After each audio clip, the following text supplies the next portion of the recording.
name is Razak and I'm the images editor for the Varsity newspaper.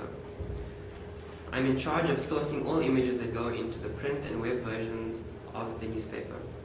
It's my duty to ensure that all images have the correct references and credits, whether it be from a photographer or from any other source. I got into the Varsity newspaper because of my keen interest in photography and in photojournalism, and I figured that the Varsity newspaper would be a good place to start.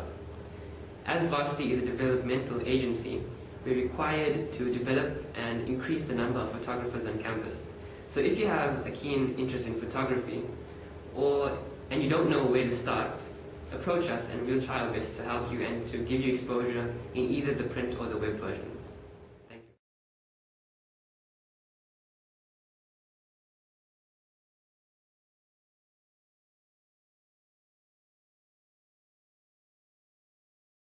Hi, I'm Stephanie Fenter. I'm the editor of Varsity for 2012.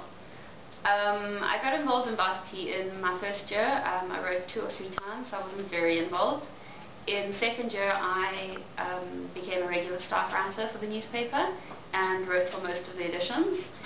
At the end of the year I thought it couldn't hurt to apply to be news editor, so I applied for that, and being news editor was a really fulfilling experience. It was challenging and I learned a lot.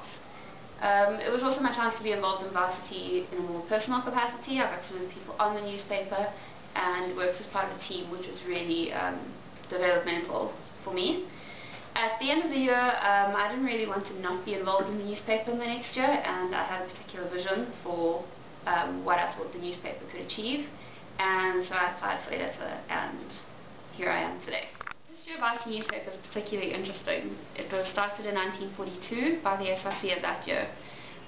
Originally there were 2 student newspapers at GCT, one in English and one in Afrikaans. They were totally separate and catered for different student markets. The SRC of 1942 thought that this was a bit divisive and created one student newspaper called Varsity for the whole student population at GCT. Interestingly, it was published alternately in English and Afrikaans until the mid-50s. So if you join Varsity newspaper, you'll be able to improve your skills and gain experience working in a very good team. You'll learn about the process of putting together a newspaper, the deadlines, and